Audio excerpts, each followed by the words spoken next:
sécuriser ses profits.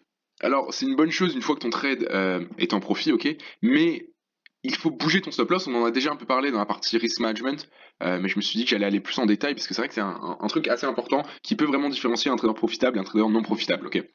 Donc sécuriser tes profits en bougeant ton stop loss, ok. Donc sur ça, il y a vraiment deux façons de le faire. Il y a la façon par rapport au risk to reward, ok, donc ce dont tu te rappelles, les boîtes, le ratio, et la partie trader ton idée, d'accord. Voilà, c'est ça, tu trades ton idée.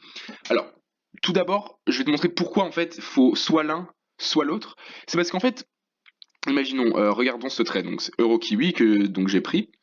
Euh, Ça c'est mon trade. Euh, on a eu une chute, ok. Euh, Au moment où ça retrace, là, ce que j'aurais pu très bien faire, ok, c'est bouger mon stop loss juste ici, tu vois, derrière ce petit support. Imaginons un peu plus tight, ok, derrière ce petit support. Et qu'est-ce qui se serait passé? Boum, j'aurais été rejeté à 0,4% si j'avais risqué 1%, ok. Alors que tout de suite, je suis toujours dans le trade et je tourne à 1,6, ok. Inversement, si là le trade était totalement reparti à l'inverse, si j'avais pas trail mon stop, j'aurais perdu un full pourcent, ok. Donc, souvent, dans le côté institutionnel, donc si tu trades dans un fonds d'investissement ou pour un hedge fund ou n'importe où tu trades pour quelqu'un, tu vas plutôt trader, enfin, sécuriser tes profits avec le risque, avec le risk to reward, ok. Euh, Tout simplement parce que tu te rappelles la vidéo sur House Money Effect, c'est-à-dire, tu sais, quand tu as l'impression que l'argent n'est pas à toi, comme si tu trouvais 100 € par terre et que tu vas aller le dépenser comme s'il n'était pas à toi alors qu'il est bien à toi. Là, c'est un petit peu pareil dans le sens où tu peux voir que on était là, ok. Donc là, en théorie, on est à 1,6 de profit, ok. On est à 1,6 de profit. Donc si tu y penses vraiment, le risk to reward quand tu prends le trade, c'est le prix d'entrée par rapport à ton prix de stop loss et ton prix de target. Bah là, c'est la même chose, mais par rapport au prix de maintenant, ok. C'est-à-dire que là, si j'avais pas bougé mon stop loss, mon target il est toujours là-haut, mon stop loss il est toujours là-haut et mon target il est toujours ici. Donc mon risk to reward sur le trade pour l'instant est négatif. Il est à 0,65 et tu sais très bien, ça veut dire que je risque tout ça pour gagner que ça. Bon, c'est pas forcément très malin, tu vois. Et c'est pour ça qu'en fonds d'investissement, quand tu travailles pour quelqu'un, tu vas souvent faire en sorte de toujours avoir ton risk to reward qui est positif, ok. Euh, Parce que si dans ce cas-là, le trade va totalement contre toi, d'accord, et remonte comme une flèche, tu vas te faire allumer par ton boss, ok.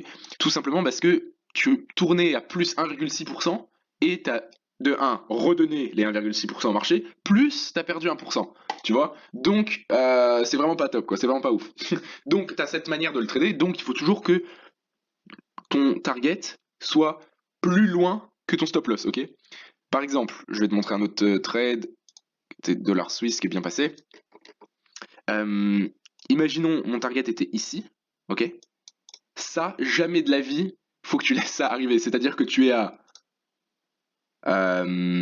à 3 pips de ton target et finalement là le prix a retrace à ce niveau-là. C'est-à-dire que tu as redonné tout ça au marché juste en voulant faire ça en plus, tu vois.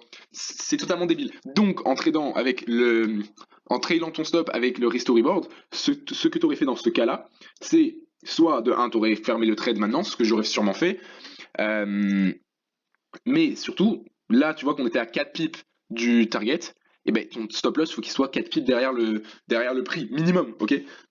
Minimum, sinon ça veut dire que tu vas risquer tout ça pour gagner seulement ça. Tu vois l'idée derrière, ok.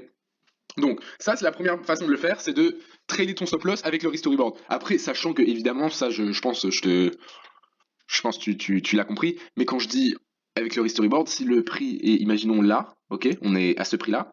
Donc attends, je vais mettre un replay, au moins tu te mets dans le bain. Imaginons on est là, donc ton target c'est, imaginons la ligne rouge, ok. Ton target c'est ça, et que ton stop loss est là-haut, ok. Ça va, parce que rappelle-toi, ton stop loss, faut qu'il soit à des endroits normaux, ok? Faut pas qu'il soit là pour aucune raison, ok? Faut que ton stop loss soit basé sur tes analyses, mais qu'il fasse toujours partie de ton plan risk to reward, ok? Donc bref, donc ça c'est trader avec, enfin trader ton stop avec le risk to reward, et après il y a trader ton stop juste en tradant ton idée, ok? C'est-à-dire que quand j'ai pris ce trade, ok? Euh, Hop, quand j'ai pris ce trade, j'étais plutôt confiant qu'on allait voir une belle baisse, ok? Plutôt confiant parce qu'on est vraiment à un high, voilà. Alors que si tu prends, imaginons le trade ici, à la montée, bah t'es confiant que ça va arriver là, mais avant d'arriver là-haut, ton trade, attends, je vais te mettre pareil, un replay pour que tu te mettes dans le bain. Imaginons là, tu expectes le prix à monter au moins vers ici. Très bien. Mais tu sais pas exactement comment ça va faire. Tu vois, genre, imaginons que tu mets ton stop loss juste derrière ce support, ok, ce qui est pas mal. Le trade a l'air pas mal. Mais on est d'accord que, donc ça, c'est ce que tu aimerais que ça fasse. Mais le trade pourrait très bien faire quelque chose comme ça, ok, avant de remonter. Auquel cas, bah, tu vas peut-être trader tu vas trader ton stop un peu agressivement parce que tu sais pas comment ça va réagir. Alors que dans ce cas-là, attends, hop, alors que dans ce cas-là, le dernier trade que j'ai pris, je savais très bien que le prix allait arriver à un moment donné à ces niveaux-là, mais je sais pas comment, ok? C'est-à-dire que le mouvement pourrait très bien tomber sec, remonter et faire ça, tu vois. Auquel cas, si on est ici et je bouge mon stop loss en fonction du risk to reward, donc je le mets peut-être à break-even, je vais me faire sortir à break-even au lieu de gagner 4,7%, tu vois. Donc ça, c'est vraiment le pire qui peut t'arriver parce que ton trade, t'avais raison, mais c'est ton management qui a fait que t'as perdu, ok? Donc, pour éviter ça, je dis souvent, il faut soit que tu sois d'un côté agressif, soit que tu ne le sois pas, mais pas entre les deux, parce que là, tu peux voir que j'étais un peu le cul entre deux chaises, et finalement, je me fais stopper pour un trade bidon, tu vois, si je ne rentre pas, ok?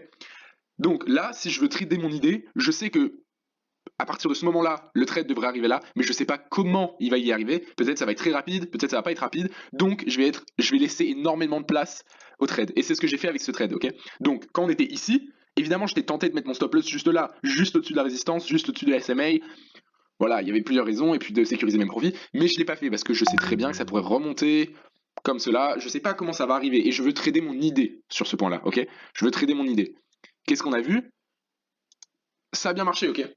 Donc, c'est ça, la différence en fait entre les deux façons de trade ton stop loss. Mais ce que je veux vraiment que tu fasses, qui va énormément t'aider, et qui moi en tout cas m'aide énormément, c'est d'écrire quand tu prends ton trade, ok? C'est-à-dire que, comme tu sais, avant de prendre un trade, il faut que tu aies tes confluences, il faut que tu aies ton risk to reward, il faut que tu aies ton plan, ok? Donc là, très bien, notre plan c'était qu'on avait un channel, on était à la du channel, on était en train de faire ces trois pics, il y avait de la divergence, on avait cette petite correction vers le haut en mode wedge, même si, enfin, tu vois ce que je veux dire, la forme c'est pas vraiment un wedge, mais comme j'ai essayé de vraiment te montrer dans l'information, on s'en fout un peu la forme que ça fait, c'est plus l'idée derrière. Là, c'est exactement la même idée qu'un wedge, tu vois. Bref, j'ai attendu le break, j'ai pris le trade, ok? Donc jusque-là, mon plan, il est tout bien, mais il faut que je rajoute à mon plan comment je vais manage mon trade. Est-ce que, imaginons je suis counter trend, donc le, le trend est comme ça, ok? Est-ce que je veux prendre ce trade-là et le prendre à la montée? Auquel cas, je vais essayer d'être assez agressif parce que je sais que à un moment donné, ça va retomber, d'accord? Donc là, je vais décider quand je prends le trade. Je sais très bien que je prends le trade contre le trend. Donc je vais me dire, ok, je vais le prendre, mais je vais être agressif avec mon stop loss. Je vais essayer de bouger mon stop loss à break-even le plus rapidement possible, d'accord?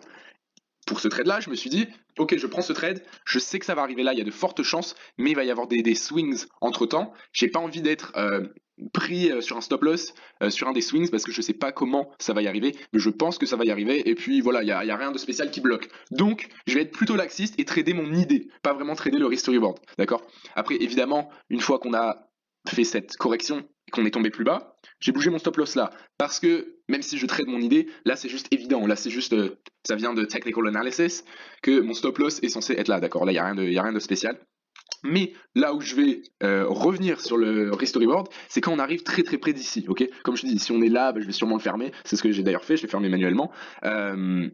Mais si on est là, donc soit je vais faire manuellement, soit je bouge mon stop loss très très proche, d'accord? Parce que quand tu es aussi proche de ton target, ça se peut que ton target il soit juste 5 pips trop loin, ok? Donc sur ça, tu vas pas essayer de jouer au con, tu vas soit prendre tes profits, soit bouger le stop loss, d'accord? Donc ça, c'est vraiment les deux manières de trader ton stop, et ça va plus dépendre de comment tu veux la jouer, tu vois. Mais ouais, voilà, comme je te dis, soit tu le fais agressif, soit tu le fais pas, et écris-le avant, parce que sinon la manière dont tu vas trader ton stop, ça va être par l'émotion, ok? Ça va être par l'émotion, et ça, c'est vraiment, vraiment pas bon. Donc, maintenant, une autre chose que je veux que tu rajoutes quand tu trades, ok? Quand tu prends ton trade, c'est tes confluences, pourquoi tu trades, ton risk to reward, les news qui va pouvoir impacter, machin, plus comment tu vas trade ton stop. Est-ce que tu vas être très agressif? Est-ce que tu vas pas du tout être agressif? Tu vas laisser le trade parce que tu es très confiant?